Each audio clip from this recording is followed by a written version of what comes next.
क्या आप जानते हैं कि एक समय दिल्ली के मुगल बादशाह को अपनी जान बचाने के लिए यमुना नदी में नाव से भागने की नौबत आ गई थी? वो भी तब जब भारत की सबसे ताकतवर सल्तनत समझी जाती थी मुगलिया सल्तनत। आज की कहानी उसी मराठा सरदार बाजीराव पेशवा की है, जिसने इतिहास को नई दिशा दी, जिसने दिल्ली की दहलीज तक मराठा शक्ति का परचम फहराया और जिसने छत्रपति से भी कहीं ज्यादा अपने नाम से पूरे भारत में डर और सम्मान पैदा किया। शिवाजी महाराज, संभाजी महाराज, इन नामों को हम सभी ने सुना है, लेकिन क्या आप जानते हैं संभाजी महाराज के बाद मराठा साम्राज्य की असली ताकत किसके हाथ में गई थी? पेशवा। लेकिन ये पेशवा कौन थे? छत्रपति और पेशवा में अंतर क्या था? और आखिर कैसे छत्रपति की ताकत पेशवा के पास आ गई? ये सवाल जितने पेचीदा लगते हैं उतने ही क्रांतिकारी हैं। चलिए शुरू करते हैं उस दौर से जब मराठा साम्राज्य की नींव छत्रपति शिवाजी महाराज ने रखी। उनके बाद संभाजी महाराज, फिर राजा राम और अंत में शाहू जी महाराज छत्रपति बने। लेकिन मुगलों ने मराठों को तोड़ने के लिए क्या कुछ नहीं किया। संभाजी महाराज के बेटे और उनकी पत्नी को औरंगजेब ने 1689 से 1707 तक बंदी बनाए रखा। शाहू जी महाराज की रिहाई के बाद मराठा राजनीति में सिविल वॉर छिड़ गया।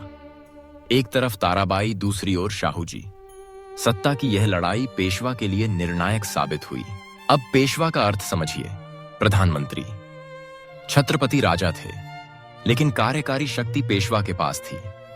जैसे आज देश का राष्ट्रपति सर्वोच्च पद है, लेकिन असली सत्ता प्रधानमंत्री के पास होती है। शाहू जी महाराज के समय मराठा साम्राज्य का असली संचालन पेशवा के हाथों में आ गया।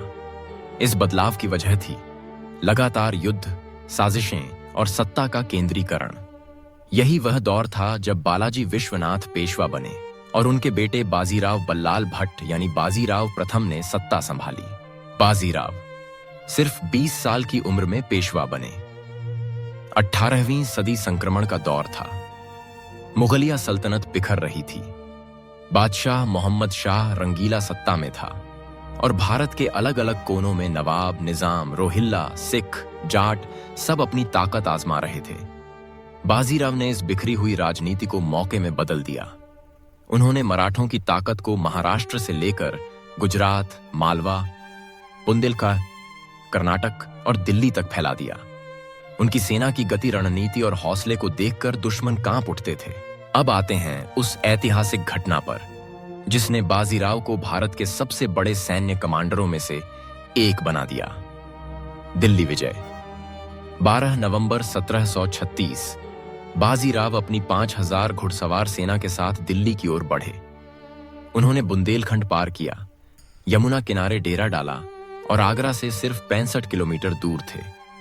खबर दिल्ली पहुंची तो मोहम्मद शाह के होश उड़ गए। उन्होंने सादत खान, मल्हार राव होलकर और दिल्ली के गवर्नर को मराठों से भिड़ने के लिए भेजा। मथुरा के पास भीषण जंग छिड़ी। होलकर को हार माननी पड़ी।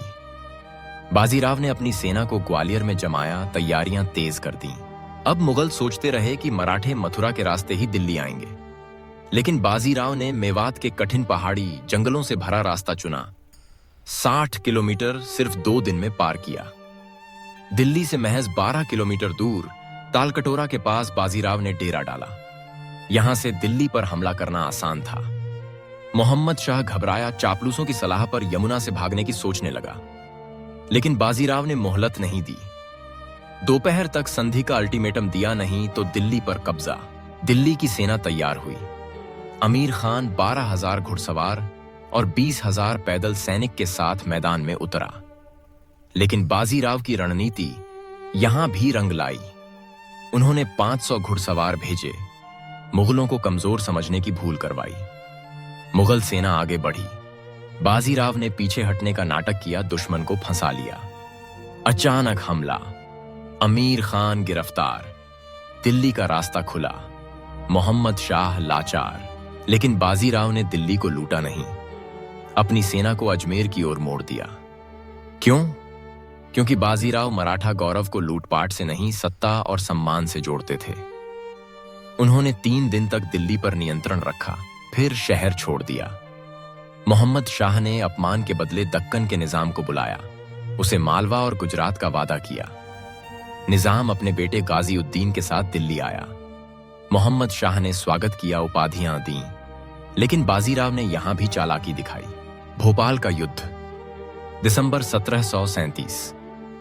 निजाम जय सिंह और उनकी सेना ने भोपाल शहर पर कब्जा किया, मराठों का इंतजार किया।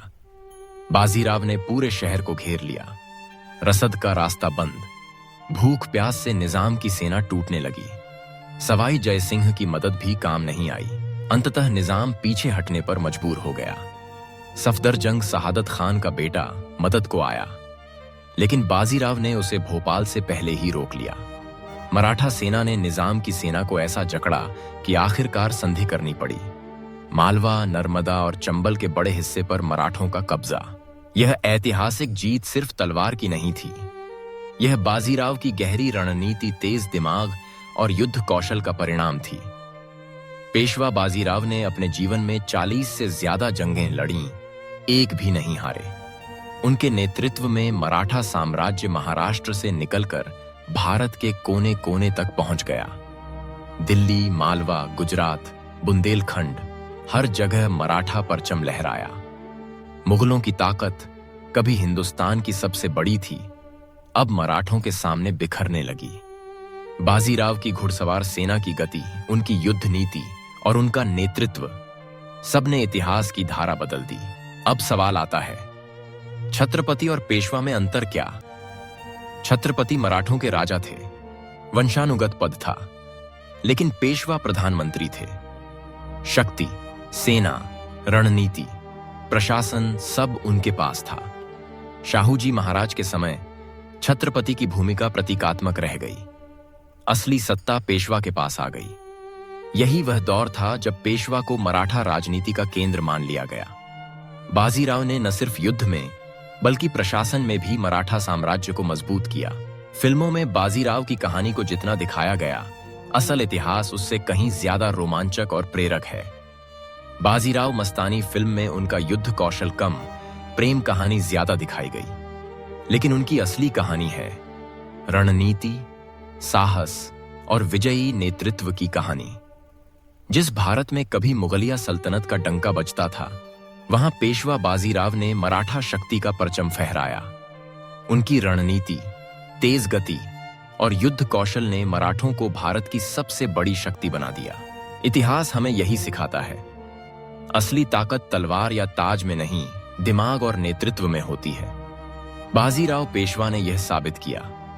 उन्होंने मुगलों को दिल्ली में घुसकर चुनौती दी, निजाम और नवाब को युद्ध में हराया और मराठा गौरव को पूरे देश में फैलाया। उनकी कहानी हमें यह याद दिलाती है, अपने इतिहास को जानो, तभी अपनी पहचान समझोगे। अगर आपको यह कहानी पसंद आई तो कमेंट जरूर करें, वीडियो को लाइक और शेयर करें। ऐसी ही ऐतिहासिक कहानियों के लिए सब्सक्राइब करें और बेल आइकन दबाएं ताकि अगला वीडियो सबसे पहले आप तक पहुंचे। इतिहास आपका है, इसे जानें, समझें और गर्व करें।